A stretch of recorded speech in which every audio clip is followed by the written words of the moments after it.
Assalamualaikum warahmatullahi wabarakatuh. Bismillahirrahmanirrahim. Perkenalkan, nama saya Samudra Antariksa dari kelas 11 IPA 3. Pada kesempatan kali ini, saya akan membahas salah satu pahlawan Indonesia, yaitu Kapitan Pattimura.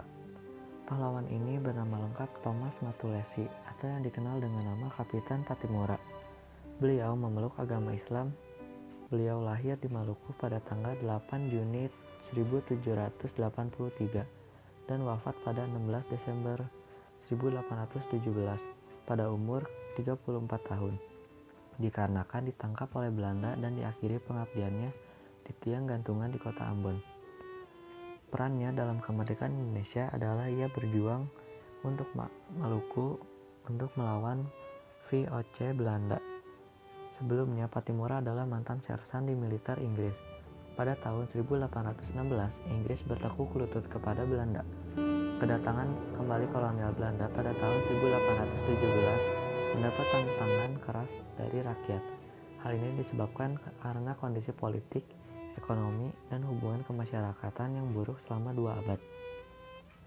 Rakyat Maluku akhirnya bangkit mengangkat senjata di bawah pimpinan Kapitan Pattimura. Sebagai panglima perang, Kapitan Pattimura mengatur strategi perang bersama pembantunya. Sebagai pemimpin, dia berhasil mengordinir raja-raja dan patih dalam melaksanakan kegiatan pemerintahan, memimpin rakyat, mengatur pendidikan, menyediakan pangan, dan membangun benteng-benteng pertahanan.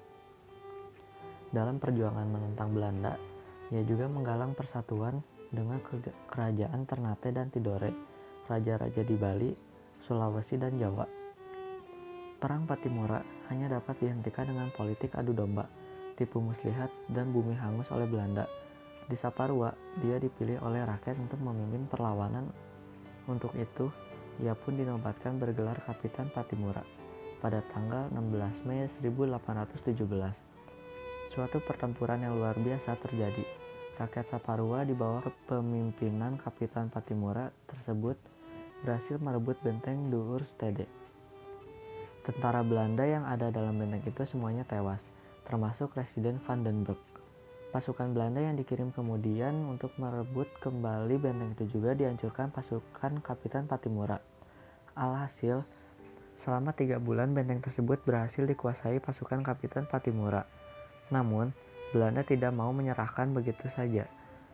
Belanda kemudian melakukan operasi besar-besaran dengan mengerahkan pasukan yang lebih banyak.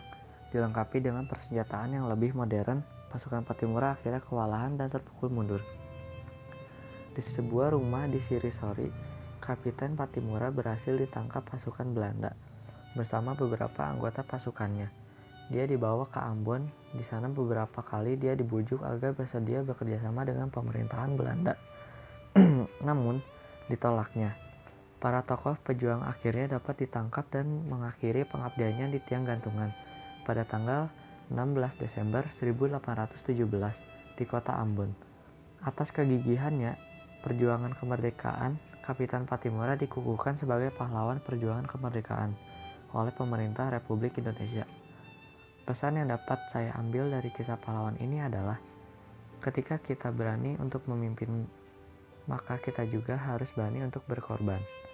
Cukup sekian dari saya. Terima kasih. Assalamualaikum warahmatullahi wabarakatuh.